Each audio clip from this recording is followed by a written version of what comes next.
मिलाई गई है और उसमें 11 आयुर्वेदिक दवाइयों में एलोपैथिक दवाई की मिलावट की जानकारी दी गई है। प्रपत्र अ के कॉलम में 10 दवाइयों के जांच प्रतिवेदन में एलोपैथिक दवाइयों का प्रतिशत नहीं दिया गया है। मैं मंत्री जी से ये पूछना चाहता हूँ कि ये आयुर्वेदिक दवाई में एलोपैथिक दवाई तो मिलाई गई है, जांच के लिए आपके द्वारा भेजा गया है और जांच भेजने के बाद में उसका प्रतिवेदन में ये दवाई का जो प्रतिशत जो दिया जाना चाहिए कितना मिला है एलोपैथिक, उसमें वो दिया नहीं गया है। उसका कारण आप बताएंगे? माननीय अध्यक्ष महोदय, ये दवाई जो जांच का प्रक्रिया है, हमारे पास चलित वाहन में लेब रहते हैं माननीय अध्यक्ष महोदय, और कहीं पे हमको ऐसा लगता है कि हाँ मिलावट की आशंका है तो तत्काल उसको वहीं पे जांच करते हैं माननीय अध्यक्ष महोदय। और प्रतिशत के लिए समय की भी आवश्यकता होती है और उस हिसाब से जांच तत्काल में नहीं होता। ये चलित लेब का नहीं मामला है, ये आपका जो छत्तीसगढ़ में लेब का मामला है और कलकत्ता भेजे है वो लेब का मामला है। चलित लेब के मामला का मैं नहीं पूछ रहा हूँ। तो मैं आपसे ये पूछ रहा हूँ कि इसमें जो 10 दवाइयों के जो आपने उसमें लिखा है कि 11 को आयुर्वेदिक दवाई में पाई गई है, उसका मात्रा प्रतिशत कितना मिलाया गया है, ये आप बताएं कि क्यों नहीं लिखा गया है उसमें। माननीय अध्यक्ष महोदय, हमारे यहाँ मानव संसाधन बहुत कम है, लगभग 5% ही हमारे पास जांच करने वाले प्रयोगशाला में उसके विशेषज्ञ हैं। उसकी भर्ती प्रक्रिया हम कर रहे हैं, उसके लिए हम बाहर भेजते हैं माननीय अध्यक्ष महोदय, और बाहर से अभी तक रिपोर्ट नहीं आई है। जैसे ही रिपोर्ट आएगी हम प्रतिशत बता देंगे। माननीय अध्यक्ष महोदय, जांच तो हुई है, इसमें कम है ज्यादा है उससे मतलब नहीं है। लैब में जांच हुई है और जांच होने के बाद में कितना प्रतिशत उसमें मिला है, तो प्रतिशत क्यों नहीं लिखा है? मैं तो यही कहना चाहता हूं ना उसमें, तो आप बताएं उसको प्रतिशत क्यों नहीं लिखा है। ये जांच हमारे लैब में हुआ है और हम लोग केवल ये पता करने का हमारे पास उपकरण है माननीय अध्यक्ष महोदय कि इसमें आयुर्वेदिक में एलोपैथिक मिला है कि नहीं मिला है, और तत्काल रिपोर्ट चाहिए होता है उसकी कार्रवाई के लिए माननीय अध्यक्ष महोदय। तो ये डिटेक्ट हो जाता है कि उसमें मिलावट है, उस आधार पर हम कार्रवाई करके सैंपल को सील करते हैं और आगे उसकी विस्तृत घटक की जो प्रतिशत है उसके लिए हम बाहर लैब में भी भेजते हैं। कोई कार्रवाई की है तो उसके बारे में जानकारी दे दीजिए जो चाहते हैं सदस्यगण। जी माननीय अध्यक्ष महोदय, कार्रवाई की है तो उसकी जानकारी दे, क्योंकि गंभीर मामला है। जी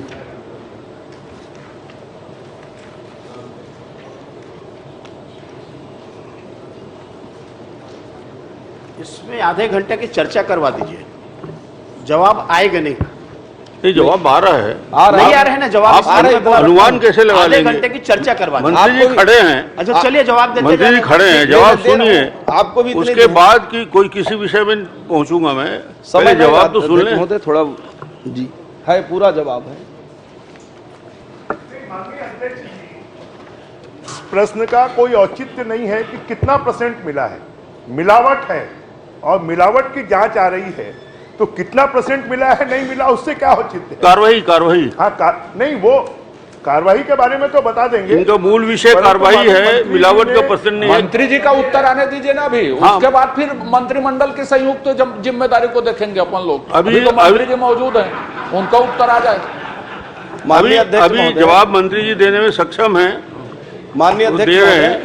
हम लोग लगातार कार्रवाई कर रहे हैं माननीय अध्यक्ष महोदय। एक केस का बोलिए बता दूं, 13-14 केस है कि ऐसे रैंडम बताऊं? चलो एक केस का बताओ। एक राजनांदगांव, इसमें कार्रवाई कर रहे हैं हम लोग अपने विभागीय कार्रवाई में।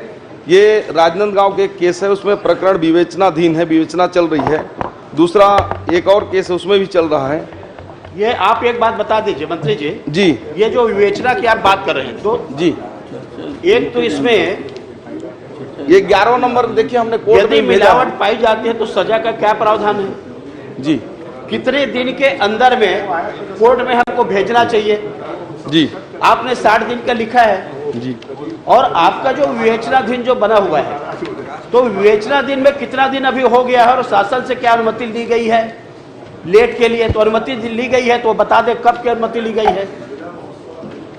माननीय अध्यक्ष महोदय, हम लोग 12 केसों को अपने स्तर पर विवेचना कर रहे हैं। हमको विवेचना करने का ये समय सीमा होता है प्रकरण में जिसमें सजा 1 से 3 साल के मध्य होती है, ऐसे प्रकरणों की समयावधि 3 वर्ष होती है।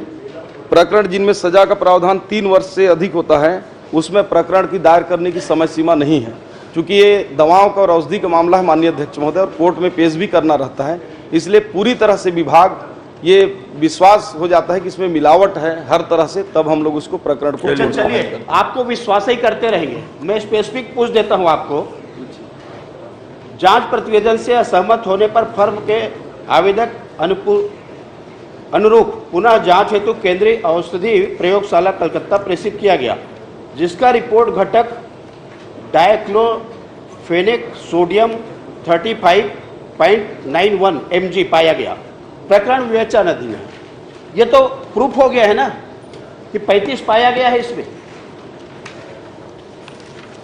माननीय अध्यक्ष महोदय, मैंने पहले ही बताया कि एक बार हम जांच करके डिटेक्ट करते हैं मिलावट है कि नहीं इसमें। हाँ नहीं उसी में आ रहा हूँ। लेब में आया है माननीय अध्यक्ष महोदय। नहीं जवाब मैं स्पेसिफिक पूछा ना, मैं स्पेसिफिक ही बता रहा हूँ।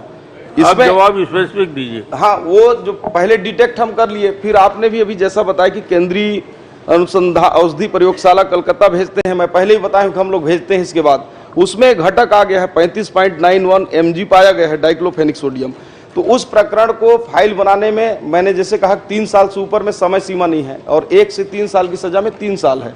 तो प्रकरण कोर्ट में भेजने के लिए तैयार कर रहे हैं और 2022 तक सभी अमानक वाले प्रकरण न्यायालय में प्रस्तुत हो चुके हैं और 2023 के विवेचनाधीन जो हैं उस जल्द ही हम कोर्ट में पेश करेंगे। 22-23 को बता दिया। प्रकरण को कोर्ट में भेजे हैं, 11 प्रकरण पाया गया ना अमानक, 22 का भेज दिए हैं, उसमें एक प्रकरण को भेजा गया है कोर्ट। अरे भाई मंत्री जी का जवाब नहीं सुना आपने।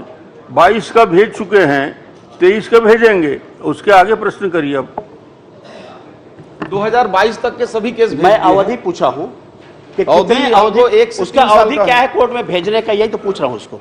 जल्द से जल्द भेज देंगे हम। नहीं जल्द से जल्द नहीं भाई, आपके नियम में एक्ट में क्या लिखा हुआ है, कितने दिन के बाद उसको भेजना, 3 साल के अंदर हमको भेजना है, कितने दिन के अंदर भेजना चाहिए? 3 साल के अंदर। चलिए 1 से 3 कोर्ट में। हाँ चलिए हो गया। आगे 3 साल का नहीं है, वो कम का है। वो आप एक बार उसको दिखवा लेंगे। आप और प्रश्न कुछ हो तो, नहीं तो अजय जी पूछेंगे। माननीय अध्यक्ष महोदय, उसको हम जल्द से जल्द भेज देंगे, उसको 3 महीने के अंदर भेज देंगे। चलिए हो गया। अजय जी पूछ लीजिए। माननीय मंत्री महोदय, आप कितनी दवाई खरीदते हैं उसमें कितने प्रतिशत की सैंपलिंग करना अनिवार्य है या कितने प्रतिशत की सैंपलिंग लेने का नियम है और आपने कितना प्रतिशत सैंपलिंग लिया? क्योंकि ये मामला दवाई खरीदी से आपका प्रश्न है, इसलिए इसमें उद्भूत नहीं होता है। एक खाद्य औषधि जो दवाई खरीदे संबंधी एक मिनट उद्भूत, जो दवाई आप खरीदे हैं उसमें सैंपलिंग के नियम हैं, तो आपने उस प्रश्नाधीन अवधि में जितने दवाई खरीदे हैं उसमें कितने प्रतिशत की आपने सैंपलिंग करने का नियम है? नहीं है तो नहीं है बोल दीजिए। उद्भूत तो हो रहा है, आप सैंपलिंग करते हैं, जांच, आप या तो दवाई जांच नहीं करते, ऐसा नहीं। माननीय अध्यक्ष महोदय, ये दवाई में मिलावट संबंधी प्रश्न है। ये आयुर्वेदिक दवाई में एलोपैथिक मिलावट का मामला, और माननीय सदस्य आयुर्वेदिक दवाई खरीदते हैं, दवाई खरीदी की बात कर नहीं, मैं उसी को पूछ रहा हूं, बात नहीं कर रहा हूं। दवाई खरीदते हैं आप, आयुर्वेदिक दवाई खरीदते हैं, मान लो 10 खरीदते हैं, तो कितने प्रतिशत की आप चेकिंग करते हैं ये पूछ रहा हूं। कितने प्रतिशत की चेकिंग करने का कोई नियम है कि नियम नहीं है, कि शिकायत मिलने पर करते हैं कि रेंडमली करते हैं, क्या है उसका नियम, ये पूछ रहा हूं मैं आपसे। हम जितने भी दवाइयां हमारी सरकारी हॉस्पिटलों के लिए हम खरीदते हैं उसमें सभी बैच के 100% बैचों का हम सैंपलिंग करते हैं सैंपल में। और जो प्राइवेट एक क्वेश्चन जो है, जो अन्य दुकानों में आयुर्वेदिक दवाई में एलोपैथिक की मिलावट का प्रश्न है। अरे आप आयुर्वेदिक दवाई खरीदते हैं ना, 100% हर बैच का करते हैं। तो उसमें कितने प्रतिशत की सैंपलिंग करते हैं, जांच करते हैं, ये पूछ रहा हूं। उद्भूत होने का सवाल ही नहीं, आप एलोपैथी की मैं बात ही नहीं कर रहा हूं। 100% पूरा, 2% की करते हैं, 100% पूरे बैच का 100% की करते हैं। प्रश्नकाल समाप्त, बैठ जाइए।